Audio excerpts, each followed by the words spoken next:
So, welcome to the first episode, the first podcast that I am doing.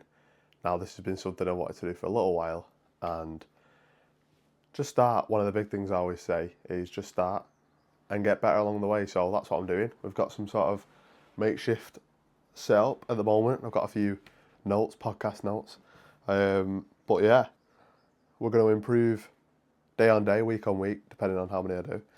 But I wanted to do a little bit of long form content, and what better way to do that than a podcast? So, this is the first episode. If you are watching this in 10 years' time, when you go video and then oldest on someone's YouTube or Spotify, maybe in the future, this is going to be pretty crazy because you're like, this is how he started out.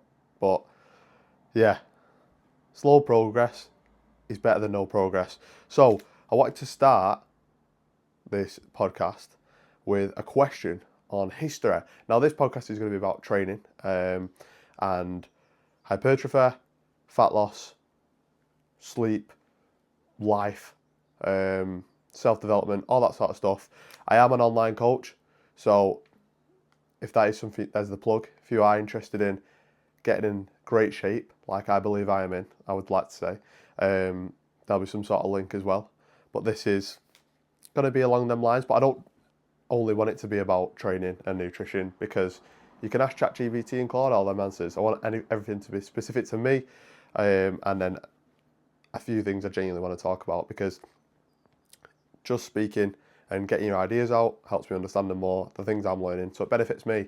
So I'm being very selfish. But today, the first question is a history question, which I'm going to make a little segment in each episode where I ask a history question, and then we can have a little debate in the comments or on Instagram DMs. You can send me some hate about my opinions. But the question is, who is England's greatest king? Now, this is quite an easy one for me to start with, and something that I'm very passionate about. I love history, so that's why we're going to have this segment. Now, in my opinion, drumroll, Henry V is England's greatest king, for plenty of reasons. Agincourt is probably the main one that everyone knows. The Treaty of Troyes is or I can't really say it, the Treaty of Troyes, the Treaty of Troyes, however you would say it. It was a great accomplishment as well, where he was essentially heir to the French throne until, unfortunately, he died of dysentery 2 weeks before the French king died and Henry would have got the throne. But then Henry's son, Henry VI, became king at around 9 months old, of France and England, and that went particularly not great. But Henry V, for all his work overseas in sort of getting all the battles that he won, especially Agincourt, I mean, that's amazing.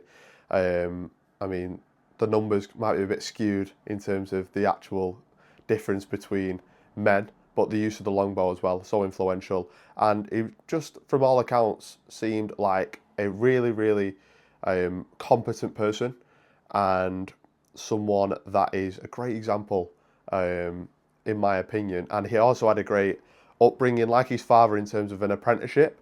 So Henry IV had a great apprenticeship under John of Gaunt, who is his father, and Henry V had an unbelievable apprenticeship under his father, Henry IV. And that's one of the only times where king has then gone son to son. I think there's only 3 or 4 times that's happened other than that. So we went Henry IV to Henry V, and then Henry VI, who was all in line. And then I think there's only 3 or 4 times that's actually happened that I can think off the top of my head at the moment. But I would say Henry V, close by Edward III, who've done quite similar things to Henry V in terms of in France and battles. I think if we saw the Black Prince become king, which unfortunately we didn't, we might have saw. He might have been up there, But I would say Henry V, me personally. George VI is up there as well. But they're the sort of 3 I always refer back to when someone asks me that question of England's greatest king. Henry V, Edward III, and George VI. They would be my sort of go-to. And then more between Henry V and Edward III, just from my understanding. That is a big portion of my research at the moment. That sort of the 100 Years' War sort of part of the 14 and 15, well, the 13 and 1400s, sorry. But that's the history question today. Who's England's greatest king? In my opinion, it's Henry V. For a lot of reasons, competency, how much of a great commander he was in battles, his ideas, his own apprenticeship that he basically had under his father, Henry IV, and lots of other reasons that I probably should have prepared more for, because I'm quite passionate about this. But as I say, this is the first episode, so I will come more prepared in future episodes. And I also wanted to touch on, and just thinking if there's anything else that I could mention as to why I believe Henry V is England's greatest king. The only downside and the sort of drawback you could have, I suppose, would be he didn't leave a great heir. However, that's not exactly his fault. He left a 9-month-old Henry VI, and he obviously died of dysentery, Henry V, which wasn't ideal. And he had big plans as well, which, if they went ahead, you could have saw England grow even further under Henry V's sort of rule. I'm just going to make sure this is still recording, by the way, because I don't know if I've clicked record. It is. We're still in motion. But that's the history segment. If you've got any different opinions, let me know in the comments. And we're going to move on to something I've been working on a lot at the moment, which is my sleep. Now, sleep has become a big, important thing for me. All the benefits that you do getting, especially in a dieting phase that I am in at the moment. So I have a fat loss phase, getting shredded for summer. I go away next week, Albufeira with the lads. So I'll definitely be getting some clips for that. But in terms of sleep, it improves the percentage of weight lost as fat. And then in terms of your actual efficiency in building muscle, a more percentage of the weight that you're going to put on is also going to be muscle, albeit very small, because it's very hard to build muscle. But sleep, in terms of the cognitive benefits as well, in terms of performance and having a steady biorhythm every single day, a regular circadian rhythm, they're the things that I want to work on. I think it has increased my performance. Some of the things that I am doing to increase my sleep is having a consistent sleep time. They say that sleep consistency is the most important thing with sleep, so having a set bed and wake time. Doesn't have to be by the minute. I believe it's half an hour each way. That's what I've been experimenting with, and I prefer to just have a set time. But the odd day, maybe a weekend where I want to wake up a little bit later, I'll spend an extra 30 minutes at night sorting something out. I've adjusted here and there. I am tracking it in that way, so if I have gone to bed within half an hour of the previous night, that is a sleep consistent night and woke up within half an hour of the previous wake up time. I've definitely seen some benefits. Improved cognitive function, improved motivation, I suppose, especially in the dieting phase. I do see the decrease of energy that I'm having day to day, and the mood fluctuations, definitely, especially with being on so little calories for one of the first times in my life. But I'm definitely seeing the results of the sleep, and I'm just trying to maximize my performance whilst being in such an energy deficit, which I think is very important. And I think sleep is something that everyone bangs on about, and you don't know you're having bad sleep until you have good sleep. It's like you don't know you're having, how good it is to eat healthy and how good it is to resistance train. You don't know how good that feels until you do it. And when you're not doing it, you think, oh, like I feel good. But then you understand once you do these things, improve your sleep, improve your habits day to day, improve your training and nutrition, how good that actually feels. And it's like a new level. It's like I've just unlocked a new level. I'm just on peak life right now.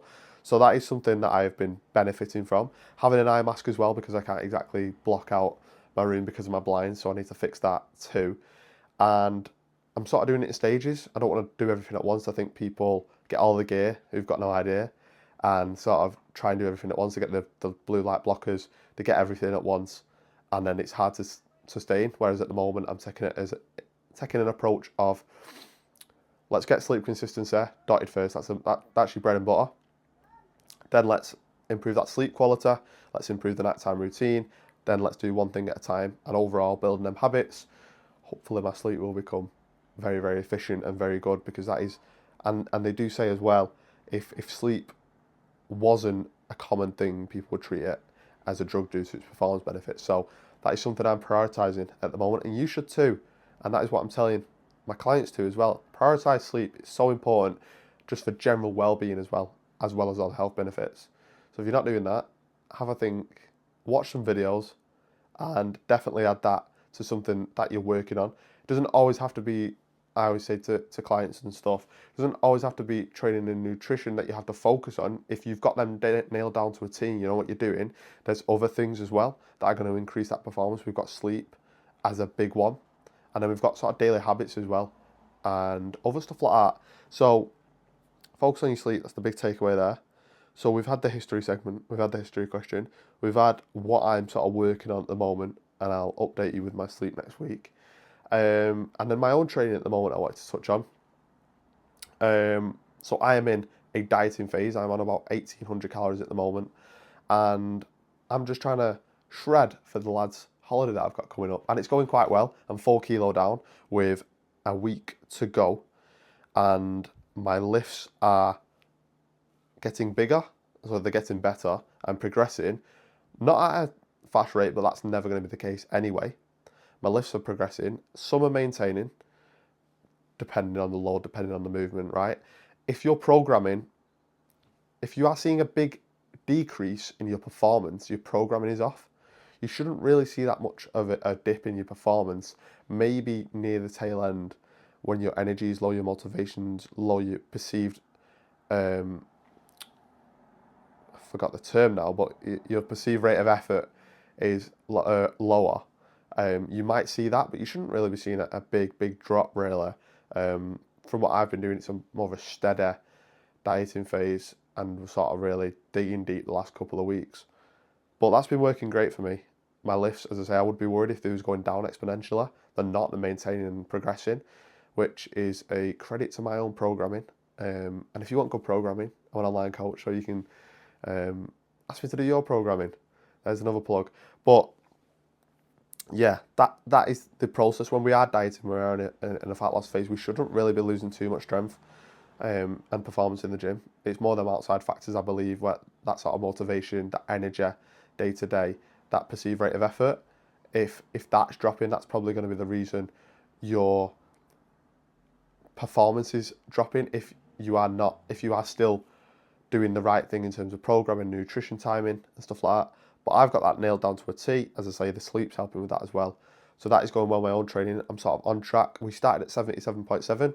We're at 74.1 as of this morning. The goal is to get to 73.7, but we've got the rest of this week. So it's Friday today. Happy Friday. And we've got next week as well. So we should drop that extra 0.4. And then we're going to have a little bit of a carb loading, which I'm excited for. This is the first proper time I've done a proper dieting phase with set sort of actions in between and throughout. So that's definitely a positive. And so my own training is going great. My sleep's definitely helping that. And we've discussed England's greatest king. So it's more of an update, I suppose, this podcast. But as I say, I'm going to start now and improve along the way. So when you are watching this in 10 years' time, and you've gone back to the oldest YouTube video on my channel, or Spotify is mentioned in the future when I'm sponsored, you'll think, just start and improve along the way. That's the big take-home message, I would say.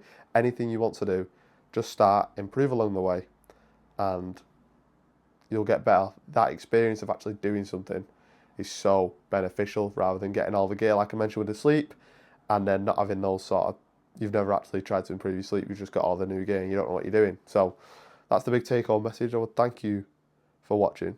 If you've got any comments, please leave them below. And as I say, get on my Instagram for online coaching and just get on my Instagram in general just to see how life's going, and some good stuff I hopefully post on there, and TikTok too. So yeah, it's actually been quite fun just talking and getting across things I've wanted to get across. I'm sure I will improve week on week, because that is the type of person I want to be, and I believe I am. It's someone who always gradually gets better, because if you're always wanting to be the best version of yourself, the journey is endless, because there's no actual numerical value or sort of thing that you can achieve that. So you're always going to get better. So it's the consistent road of progress that I was actually watching a podcast on, that for happiness, you need to be progressing towards a goal. But if there's no actual goal that you can achieve, then you're not just going to be happy, right? So, yeah, we went on a little tangent there.